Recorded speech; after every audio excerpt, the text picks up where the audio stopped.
Hello students, आज जो अपने स्टार्ट करने जा रहे हैं दैट इज एक्टिविटी रेशियोज, जिसका दूसरा नाम क्या है? Turnover ratios.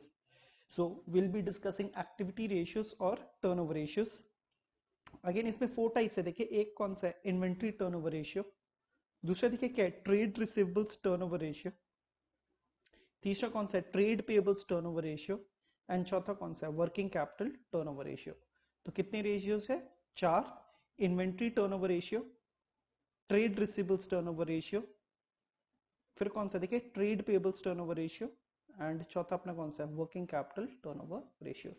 सो आपसे पूछ लो एक्टिविटी रेशियोज और टर्नओवर रेशियोज कितने टाइप के होते हैं? Those are of four types.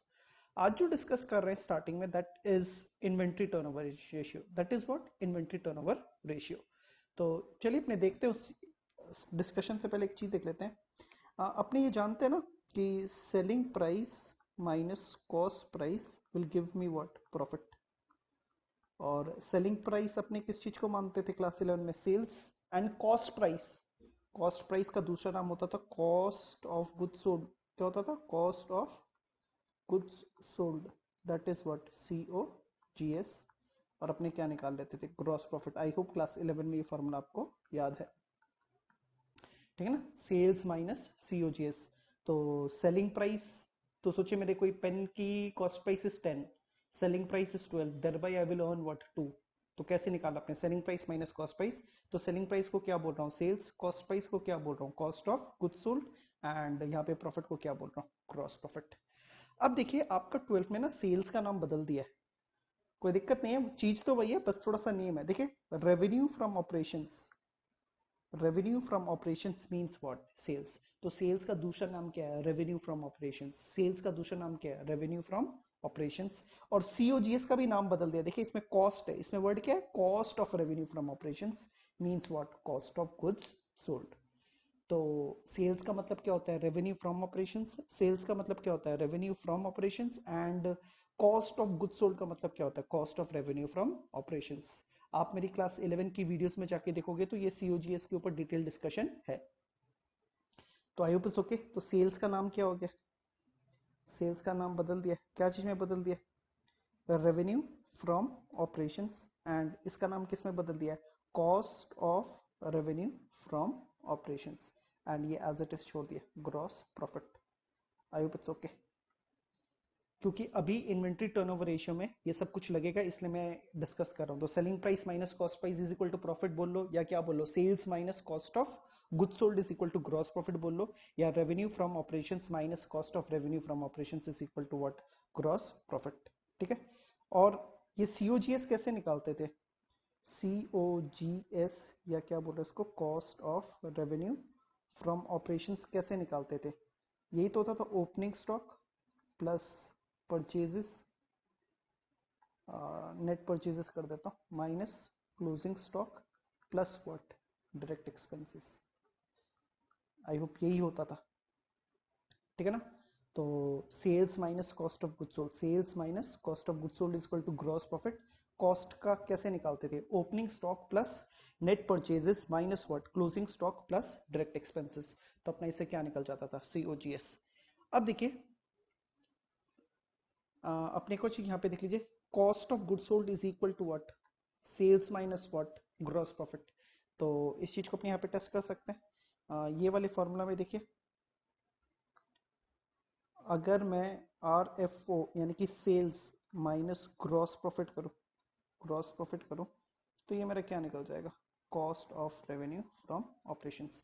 तो मैंने इसी फॉर्मूला को बस मैथमेटिकली क्या कर दिया? चेंज कर दिया। It's okay. तो इसको तो इस पार लेके आऊँ और इसको तो मैं इस पार ले आया हूँ। आई होप इट्स ओके, ठीक है। एंड आगे चलते हैं। नेट सेल्स, नेट सेल्स वैसे भी अपने को पता है कि जितनी बार भी सेल्स को अपने अकाउंट में लेते हैं तो उससे सेल्स रिटर्न माइनस करते ही हैं। Net purchase is equal to what? Purchases minus purchase return. तो सब में बोले नहीं बोले, सेल्स से तो हमेशा सेल्स रिटर्न माइनस करना ही पड़ेगा, एंड परचेजेस से परचेज रिटर्न माइनस करना ही पड़ेगा। एग्जांपल ऑफ डायरेक्ट एक्सपेंसेस, ये सारे एक्सपेंसेस किस में आते थे क्लास 11 में? Trading account, carriage inward, wages, fuel, power, etcetera. तो एग्जांपल ऑफ डायरेक्ट एक्सपेंसेस क्या है? Carriage inward, wages, fuel, power, etcetera. These were all those expenses which were required while manufacturing a good, and इसको हमेशा अपने किस account में दिखाते थे, ट्रेडिंग अकाउंट में।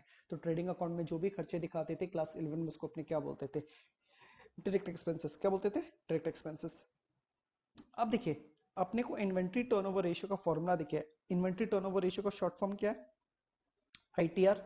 इसमें देखिए क्या लिखा हुआ, cost of revenue from operations. Cost of revenue from operations was the another name for what, COGS. किसका नाम है ये, COGS, bye average inventory, bye what, average inventory. तो आईटीआर इन्वेंट्री टर्नओवर रेशियो का फॉर्मूला क्या है, COGS, cost of good sold divided by what, average inventory. तो COGS निकालने के तो दो फॉर्मूला देख चुके हैं। देखिए इधर सीओजीएस आपका किस फॉर्मूला से निकल जाएगा, ये एक फॉर्मूला है, और दूसरा देखिए सीओजीएस निकालने का कौन सा फॉर्मूला है, दो फॉर्मूला है। तो सीओजीएस इधर इस फॉर्मूला से निकाल लीजिए या इस फॉर्मूला से निकाल लीजिए, लेकिन आपका यहाँ पे ये न्यूमरेटर निकल जाएगा। एवरेज इन्वेंट्री का फॉर्मूला देख लीजिए, ये नया आपके लिए, average inventory is opening stock plus closing stock by 2। यहाँ पे स्टॉक को इन्वेंट्री भी बोलते हैं, आपने ऑलरेडी डिस्कस्ड है, स्टॉक का दूसरा नाम क्या है, inventory. So average inventory is opening inventory plus closing inventory by 2, या आप क्या बोल सकते हो, opening stock plus closing stock by 2। ठीक है। And inventory turnover ratio related एक और फॉर्मूला देखिए, ये फॉर्मूला अगर मैं नंबरिंग दूं तो ये 1A फॉर्मूला है, तो ये कौन सा फॉर्मूला है, 1B। Average age of inventory is equal to what, देखिए क्या लिखा हुआ है, 365 बाय दी आईटीआर। तो ऊपर ये आईटीआर निकालना सीख ही चुके हैं, एवरेज एज ऑफ इन्वेंट्री निकालने बोलेंगे तो 365 डेज डिवाइडेड बाय क्या कर दीजिएगा, आईटीआर। मंथ्स में निकालने बोलेंगे तो क्या कर देंगे, 12 मंथ्स। तो मंथ्स में अगर निकालना पड़ा तो यहाँ पे क्या हो जाएगा, 12 months divided by what, ITR. It's okay. Basically inventory turnover ratio में अपने ये सीख रहे हैं कि कितना फटाफट अपने क्या रॉ मटेरियल्स को सेल्स में क्या कर पा रहे हैं, कन्वर्ट कर पा रहे हैं। तो मैं as a raw materials as an inventory खरीदता हूँ, so as a businessman I would like वो जल्द से जल्द क्या हो जाए, बिक जाए। तो वही स्पीड का कैलकुलेशन है कि कितने फटाफट अपने इन्वेंट्री को सेल्स में कन्वर्ट कर पा रहे हैं, इन्वेंट्री को सेल्स में कन्वर्ट कर पा रहे हैं। तो जितनी ज्यादा स्पीड होगी उतना ही एक बिजनेसमैन के लिए क्या है, अच्छा है। तो अपने बोलते हैं higher it is better it is, higher it is better it is. देखिए यहाँ पे ये लिख रखा है, it shows the speed, it shows the speed with which the inventory is what, rotated into revenue. Higher the ratio better it is, higher the ratio better it is. I hope it's okay. तो चलिए COGS के कितने formula मैं एक जगह लिख ले रहा हूं। तो देखिए सीओजीएस सीओजीएस का दूसरा नाम क्या है, सीओजीएस का, COGS is equal to opening stock plus purchases minus closing stock plus direct expenses। एक तो ये फॉर्मूला, दूसरा फॉर्मूला क्या है, gross profit is equal to what, sales minus COGS. ठीक है, ये दो फॉर्मूला अगर आपको आता है तो आपका सम बन जाएगा। और आईटीआर का फॉर्मूला क्या है, inventory turnover ratio is equal to COGS divided by what, average inventory. And COGS का दूसरा नाम क्या है, सीओजीएस का different names is very important. COGS का दूसरा नाम है cost of revenue from operations, cost of revenue from operations. And sales का दूसरा नाम क्या है, revenue from operations, revenue from operations. तो प्लीज ये नेम देख लीजिए वापस से, this is very important now. Cost of revenue from operations, cost of revenue, cost of revenue is cost of goods sold, and revenue from operations, and revenue from operations is equal to what, sales. I hope it's okay. चलिए sums करना start करते हैं। कुछ tough नहीं है एकदम भी, जितना आप ये प्रैक्टिस करोगे उतना ही आपके हाथ में बैठ जाएगा। Nothing to worry about, this chapter is quite easy. जो भी मैथ्स के स्टूडेंट्स हैं उनके लिए तो बहुत ही ईजी है, provided you remember the word formulas. तो चलिए देखते हैं। देखो यहाँ पे लिखा हुआ है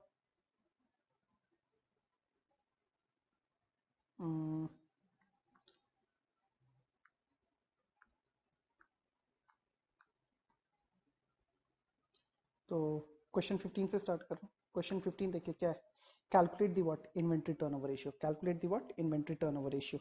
तो चलिए लेट्स स्टार्ट डूइंग। तो इन्वेंट्री टर्नओवर रेशियो का तो फॉर्मूला लिख के रखा हूँ, cost of goods sold by what, average inventory. अब देखिए क्या क्या इन्फॉर्मेशन दिया हुआ है, इन्वेंट्री एट द बिगनिंग दे दिया, inventory at the and they दिया, परचेजेस दे दिया, वेजेस दे दिया, और कैरेज इनवर्ट दे दिया, और क्या दे दिया आपको, सेल्स। बस ओके। तो देखिए ये सारी इंफॉर्मेशन तो सीओजीएस के फॉर्मूला में, देखिए कौन से वाले फॉर्मूला में, देखिए ये वाला फॉर्मूला में लगेगा। तो सीओजीएस न्यूमरेटर तो जानना पड़ेगा ना, सीओजीएस क्या था, opening stock plus purchases minus closing stock plus direct expenses. तो देखिए ग्रॉस प्रॉफिट दिया नहीं है तो मैं ये वाला फॉर्मूला यूज नहीं कर रहा हूँ, और ये वाला फॉर्मूला यूज कर रहा हूँ to calculate the numerator of what, inventory turnover ratio. तो इन्वेंट्री एट द बिगिनिंग कितना है 90 एंड क्लोजिंग कितना है 110। तो ओपनिंग कितना दे दिया, क्लोजिंग कितना दे रखा है, ठीक है। एंड परचेजेस कितना दे दिया 2,30,000। तो परचेजेस कितना है 2,30,000। एंड आई होप ये दोनों के दोनों ट्रेडिंग अकाउंट में डायरेक्ट एक्सपेंसेस के नाम से दिखाते थे, तो ये दोनों मिला के कितना आ गया 90,000। कितना आ गया प्लस 90,000 प्लस व्हाट 90,000। तो आप इसको ऐड कर लीजिए 3,20,000, 3,20,000 और ये कितना आ जा रहा है 3 लाख। कितना आ जा रहा है 3 lakh rupees. So 90 plus 2,30,000 will give you how much 3,20,000, 3,20,000 minus 110 will give you 210 and उसके बाद प्लस 90 करोगे तो 3 लाख। तो मेरा ये न्यूमरेटर तो निकल गया, न्यूमरेटर कितना निकल गया 3 लाख। अब देखिए एवरेज इन्वेंट्री निकालना है। एवरेज इन्वेंट्री तो जानती है इजी है, opening stock plus closing stock by 2। Opening stock तो यही था ना 90,000 और क्लोजिंग स्टॉक तो सब में दिया हुआ था ये वाला 1,10,000 बाई कितना कर दो 2। तो ये कितना आ गया 1 लाख। ये कितना आ गया, तो डिवाइड बाई कितना करो 1 लाख। तो इसका आंसर कितना आ जाएगा। और ये देखिए अपने को किस में आंसर करना है, टाइम्स में। Please do not forget all activity ratios are to be answered in times, are to be answered in times. तो आई होप इट्स ओके। तो सीओजीएस निकालने का फॉर्मूला मैंने ये यूज किया क्योंकि परचेजेस दिया हुआ था, परचेजेस दिया हुआ था तो मुझको समझ में आ गया कि ये फॉर्मूला यूज करना है, इसलिए मैंने सेकंड फॉर्मूला बिना यूज किए क्या निकाल लिया सीओजीएस, और एवरेज इन्वेंट्री तो सब में दिख ही रहा था। It's okay. नेक्स्ट हम देखते हैं 16। Calculate the what inventory turnover ratio. वापस से क्या निकालना है इन्वेंट्री टर्नओवर रेशियो। तो question number 16, inventory turnover ratio is equal to COGS divided by what average inventory. ठीक है। क्या दिया हुआ देखिए, सेल्स दिया हुआ है दोस्तों, क्या दिया हुआ है सेल्स दिया हुआ है। Return inward, return inward is the another name for what sales return. तो let's read, calculate inventory ratio from the following information while gross profit ratio is equal to what 25%। gross profit ratio is what 25%। तो देखिए gross profit के बारे में बोला हुआ है तो सीओजीएस निकालने के लिए यही फॉर्मूला यूज करना पड़ेगा। ग्रॉस प्रॉफिट के बारे में देखो दिया हुआ है तो ये फॉर्मूला लगेगा टू कैलकुलेट व्हाट सीओजीएस। तो इज दिस ओके। तो gross profit is equal to what sales minus what COGS. सब में देखते क्या क्या इन्फॉर्मेशन दिया हुआ। देखिए सब में सेल्स दिया हुआ सबसे पहले तो 4,20,000 एंड सेल्स रिटर्न भी दिया हुआ 20। तो क्या करूंगा 2,70,000 प्लस 150, ये क्या करूंगा प्लस, ये क्या करूंगा प्लस, और ये क्या कर दूंगा माइनस। तो दोनों cash sales plus credit sales, total sales निकल जाएगा 4,20,000 माइनस सेल्स रिटर्न कर दो तो मेरा सेल्स कितना निकल गया 4 लाख। फिर देखिए ग्रॉस प्रॉफिट इज 25%। जब कुछ भी मेंशन नहीं है it is always on sales. अगर कुछ भी मेंशन नहीं है gross profit is to be calculated on what sales. So 25% of sales, so gross profit is 25% of sales. Sales कितना है 4 लाख रुपीज माइनस COGS। तो ग्रॉस प्रॉफिट कितना आ जाएगा 1 लाख। 25% ऑफ 4 लाख कितना होगा 1 lakh by 4 lakh minus COGS। And COGS वापस से कितना निकल के आ गया आपका 4 लाख माइनस 1 लाख। तो ये कितना हो जाएगा 3 लाख। तो इट्स ओके। ये कितना है 3 लाख रुपीस। ठीक है। यहाँ पे देखिए एवरेज इन्वेंट्री निकल जाएगा opening inventory plus closing inventory. Opening inventory कितना है 55 प्लस क्या करो एवरेज के लिए 45,000 divide by what 2। So average inventory कितना निकल के आ जाएगा 50,000। सो एवरेज इन्वेंट्री कितना निकल के आ जाएगा 50,000। So answer will be what 6 times. Answer will be what 6 times. I hope it's okay. तो ये एवरेज इन्वेंट्री तो आराम से निकल जाएगा। यहाँ पे दिया हुआ है 45 प्लस 55 कितना हो गया 1 लाख। 1 लाख बाई 2 कितना हो गया 50,000। तो मैंने सिंपली इसको डिवाइड कर दिया। आई होप इट्स ओके। तो चलिए क्वेश्चन 17 पे चलते हैं। Question number 17। क्वेश्चन 17 देखिए, from the following information calculate what inventory turnover ratio. So inventory turnover ratio is equal to COGS by average inventory. revenue from operations is 16 lakh. So sales revenue from operations is the another name of what? Revenue from operations is the another name for sales. तो sales वाला formula use कर लेते हैं. Gross profit is equal to what? Sales minus COGS. Again ये मेरा symbol for profit है, ठीक है. आप ऐसे इन्फ्लेशन के लिए यूज़ करते होंगे, मैं प्रॉफिट के लिए यूज़ कर रहा हूँ, नथिंग रॉन्ग विद इट. तो ये मेरा क्या है, और क्या कर देते हैं, gross profit is equal to what? Sales minus COGS. तो देखिए क्या दिया हुआ है, सेल्स कितना दिया हुआ है? 16 लाख. सेल्स कितना दिया हुआ है? तो सेल्स दे दिया उन्होंने 16 लाख रुपीस, ठीक है. अब देखो आगे क्या दिया हुआ है, एवरेज इन्वेंट्री 2,20,000. एवरेज इन्वेंट्री उन्होंने ये बार डायरेक्टली दे दिया, सब में थैंक यू बोल दो डायरेक्टली देने के लिए. सो इसमें क्या लिख देते हैं, 2,20,000 it's okay. And gross loss ratio is 5%. Again ये 5% किसका, कुछ भी नहीं बोला हुआ तो आप किसका ले लेना चुपचाप, sales. If nothing is mention this percentage is to be calculated on what? Sales. I hope ये बार देखिए यहाँ पे मैं नेगेटिव लिख रहा हूँ क्योंकि लॉस है, प्रॉफिट पॉजिटिव होता है, सेल्स क्या होगा? नेगेटिव. और नेगेटिव क्या है, तो यहाँ से मैं थोड़ा हटा देता हूँ, ईजी हो जाएगा. बोल रहा है नेगेटिव है 5% of sales. 5% of sales, sales कितना है? 6 लाख माइनस व्हाट? COGS. तो 5% ऑफ 6 लाख कितना आ गया? माइनस 80,000. कितना आ गया? Minus 80,000 is equal to what? 16 lakh minus COGS. therefore COGS is equal to what? 16 lakh plus 80,000 plus what? 80,000. I hope मैंने ये इस पार ले गया हूँ एंड ये उस पार ले गया हूँ. देख लीजिए भाई, ये उस पार ले गया हूँ, तो ये मेरा कितना आ जाएगा? 16,80,000. आई होप आपको ये पता है. प्लस को अगर मैं इक्वल के उस पार ले जाता हूँ तो क्या होता है? माइनस. एंड माइनस को अगर मैं उस पार ले जाऊंगा तो ये क्या हो जाएगा? प्लस. बस वही क्यों, तो मेरा COGS निकल गया. मेरा क्या निकल गया? COGS is 16,80,000. तो आप क्या करो, 16,80,000 को 2,20,000 से क्या कर देना? डिवाइड कर देना और आपका आंसर निकल जाएगा. तो चलिए मैं एक कैलकुलेटर लेके कर दे रहा हूँ, या आप निकाल लीजिए, कोई दिक्कत नहीं है उसमें. तो कितना है amount? 16,80,000. 16,80,000 divided by 2,20,000. So answer आ जाएगा 7.63 टाइम्स. आंसर कितना आ जाएगा? 7.63 टाइम्स आपका आंसर आ जाएगा. It's okay.